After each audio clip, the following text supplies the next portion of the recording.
હવે આ લોકપાલના 7 સભ્યો માટે BMW કારનું ટેન્ડર બહાર પાડવામાં આવ્યું। એની અંદર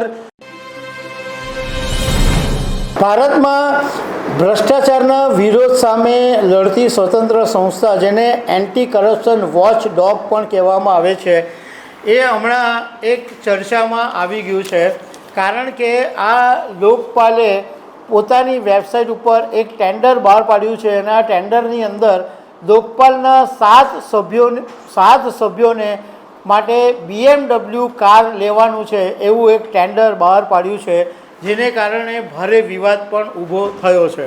તો આના વિશે હું તમારી સાથે વાત કરીશ। મારું નામ રાજેશ શાહ છે અને તમે જોઈ રહ્યા છો ગુજરાતના સૌથી મોટા ડિજિટલ પ્લેટફોર્મ ખબર છે.com। હવે લોકપાલનો જે વિવાદ ઊભો થયો છે, 7 સભ્યોએ જે BMW કારની માંગ કરી છે, એટલે ટેન્ડર બહાર પાડવાની વાત કરી છે, એને કારણે ભારે ચર્ચા જામી છે। તો એ વાત કરતાં પહેલાં આ લોકપાલ શું છે એ હું તમને સમજાવવા માગું છું। તો લોકપાલ એ ભારતની અંદર ભ્રષ્ટાચાર વિરોધી સ્વતંત્ર સંસ્થા છે, જે કેન્દ્રીય સરકારના જે અધિકારીઓ છે એના વિરુદ્ધ ભ્રષ્ટાચારના આરોપોની તપાસ કરવા માટે એની સ્થાપના કરવામાં આવી છે। અને તમને ખ્યાલ હશે કે 2011ની અંદર જ્યારે અણ્ણા હજારે ભ્રષ્ટાચાર વિશે આંદોલન કરેલું હતું, એના ઉપરથી આ લોકપાલની રચના કરવાનું નક્કી કરાયું। આમ તો 18 ડિસેમ્બર 2013ના દિવસે પાર્લામેન્ટની અંદર લોકપાલનું બિલ મંજૂર થઈ ગયું અને 2016 સુધીમાં એમાં ઘણા બધા સુધારા પણ કરવામાં આવ્યા, પરંતુ એની વાસ્તવિક સ્થાપના 23 માર્ચ 2019ના દિવસે થઈ। કારણ કે એમાં સભ્યોની જે નિમણૂક કરવાની હતી એ થઈ નહોતી શકી, એટલે 23 માર્ચ 2019ના દિવસે સત્તાવાર લોકપાલ સ્વતંત્ર સંસ્થા તરીકે શરૂ થઈ। લોકપાલ એ કેન્દ્રીય અધિકારીઓ માટેની તપાસ માટે છે, જ્યારે રાજ્યની અંદર જે કામ કરે છે એને લોકાયુક્ત કહેવામાં આવે છે। આની અંદર 9 સભ્યો છે, જેમાં ચેરમેન પૂર્વ જજ અજય ખાનવિલકર છે અને બાકીની જે જ્યુડિશિયલ કમિટી છે એમાં જજ ઋતુરાજ અવસ્થી, જજ લિગપ્પા સ્વામી, જજ સંજય યાદવ, જજ પ્રદીપ કુમાર મોહંતી અને નોન જ્યુડિશિયલ જે મેમ્બરો છે એમાં સુશીલ ચંદ્ર, જે પૂર્વ મુખ્ય ચૂંટણી કમિશનર છે, પંકજ કુમાર પૂર્વ સિવિલ સર્વિસ સાથે જોડાયેલા હતા, અજય તિર્કી એ પણ પૂર્વ સિવિલ સર્વિસ સાથે જોડાયેલા હતા।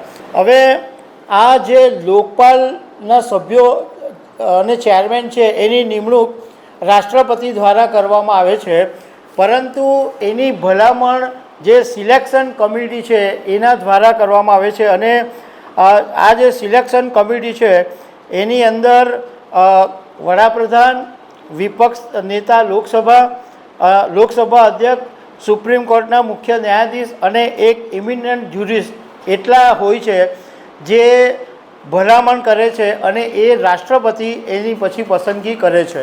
તો લોકપાલનું કામ એ છે કે જે સરકારી અધિકારીઓ ભ્રષ્ટાચારનો જેની પર આરોપ લાગ્યો હોય એની તપાસ કરવાનું કામ કરે છે। હવે આ લોકપાલના 7 સભ્યો માટે BMW કારનું ટેન્ડર બહાર પાડવામાં આવ્યું। એની અંદર 7 લક્ઝરી BMW 3 સિરીઝ ખરીદવાની વાત કહેવામાં આવી છે અને દરેક કારની કિંમત છે એ 69.5 લાખ, એટલે લગભગ એમ માનો 70 લાખ રૂપિયાની એક કાર છે અને 7 કાર માટે લગભગ 5 કરોડ રૂપિયાનો ખર્ચ થાય એવું છે। આ ટેન્ડરની અંદર આ લોકપાલના 7 સભ્યો માટે સફેદ રંગની લાંબી wheel base M sports car વેરિયન્ટની માંગ કરવામાં આવેલી છે અને સાથે સાથે એવું પણ કહેવામાં આવ્યું છે કે જે ડીલર BMW કાર આપશે એટલે એની સાથે જે ટેન્ડર મંજૂર થશે એમાં ડ્રાઈવર અને કર્મચારીઓને 7 દિવસની ટ્રેનિંગ પણ આપવી પડશે। અને ટેન્ડર ખુલ્યો 16 ઓક્ટોબરથી ટેન્ડર ખુલ્યું છે અને 90 દિવસ સુધી આ ટેન્ડર માન્ય રહેશે એવું પણ કહેવામાં આવ્યું છે। હવે આ જે ટેન્ડર બહાર આવ્યું કે ટેન્ડરની વિગતો બહાર આવી એને કારણે એટલી બધી બબાલ મચી ગઈ અને વિપક્ષોએ આની સામે હોબાળો મચાવી દીધો અને લોકપાલની ક્ષમતા સામે એમની જે કાર્યક્ષમતા છે એની સામે પણ સવાલો ઊભા થયા છે. કારણ કે એવું કહેવામાં આવ્યું છે કે છેલ્લા 5 વર્ષની અંદર આ લોકપાલે 24 કેસ તપાસમાં આવેલા હતા અને એમાંથી 6 કેસમાં જ કાર્યવાહીની મંજૂરી આપી છે.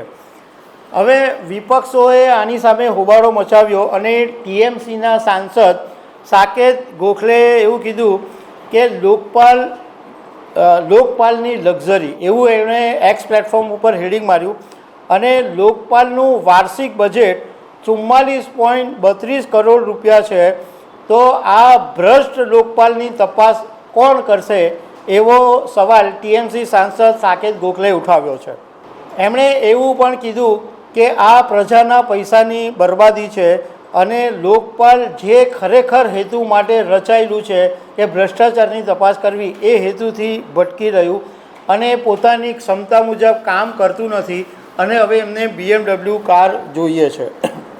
આ સિવાય બી ઘણા બધા વિપક્ષોએ વાંધો ઉઠાવ્યો છે અને એવું કીધું છે કે આ લોકોને BMW કારની શું જરૂર છે, કારણ કે આટલી લક્ઝરી ભોગવવાનું શું કામ છે, એવા બધા પણ સવાલો ઉઠી રહ્યા છે. તો દર્શક મિત્રો, આવી અનેક વાતો સાથે અમે તમને મળતા રહીશું. Thank you very much.